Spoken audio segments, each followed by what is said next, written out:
Magandang oras na naman sa inyong lahat mga kaibigan. Ang ating topic ngayon ay tungkol sa matinding pinsala na idinulot ng bagyong si Christine. Sa Bicol Region, 29 na ang naiulat na namatay at marami pa ang nawawala at malamang natataas pa ang bilang na ito sa mga susunod na araw habang nagpapatuloy ang rescue operations. Bakit nangyari itong matinding pinsala ng bagyong Christine? Marami sa ating mga kababayan ang nagtatanong, di ba merong budget para sa flood control projects? Nasaan na ang mga project nito? Sinasabi ni Senator Joel Villanueva na ang Bicol Region ay may malaking pundo para sa mga proyekto ukol sa flood control. Narito ang pahayag ni Senator Villanueva at ang video ay courtesy ng Philippine Inquirer. Nakita ko lang dun sa social media na yung sa Bicol Region, sabi 9 billion yung flood control program sa Bicol Region for 2023 or even 2024. Hindi po totoo yun kasi in 2023, sa DPWH alone, 29.4 billion ang budget.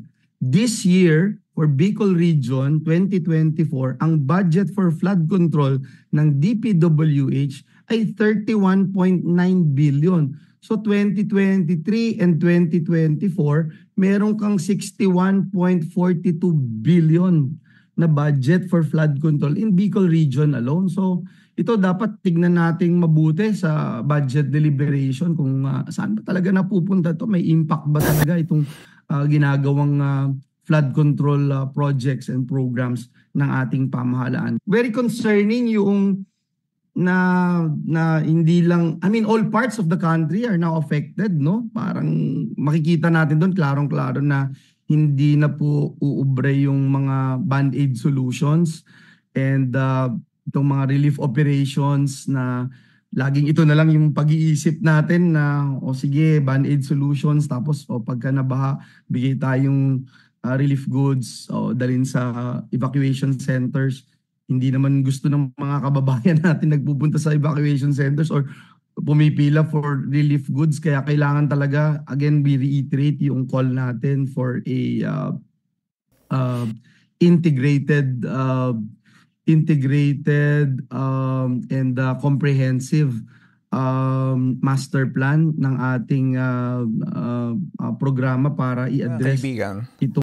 Ang amount o halaga ng budget na mahigit na 61 billion para sa Bicol Region na ibinunyag ni Senator Villanueva ay mariin naman na pinabulaanan ni Congressman Saldico, ang head ng House Appropriations, at sinabing walang katotohanan ang sinabing bilyon na pera na paglalaan para sa kontrol ng baha sa Bicol. Sa katunayan, ang pagpupundo ng region para sa mga pambansang kalsada at pagkontrol sa baha ay kabilang sa pinakamaliit sa bansa. Ayon kay Ako Bicol Party List Saldico. Narito ang report ng DCRH ukol sa pahayag ni Congressman Saldico.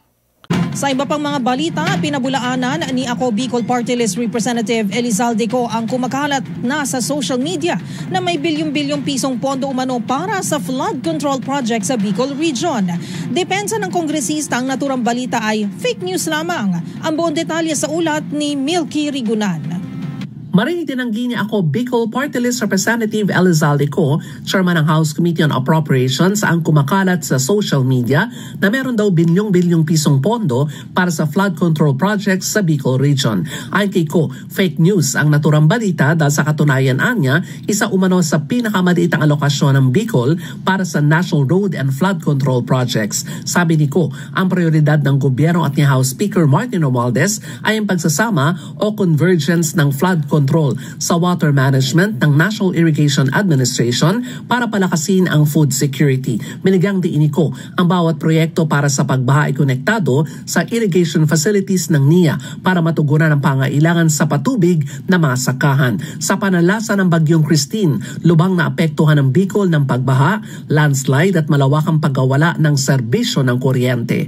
Para sa MBC TV Network News, ako si Milky Rigunan, una sa Pilipinas, una sa Pilipino. Mga kaibigan, magkasalungat ang pahayag nina Senator Villanueva at Congressman Saldico. Sino sa kanilang nagsasabi ng totoo?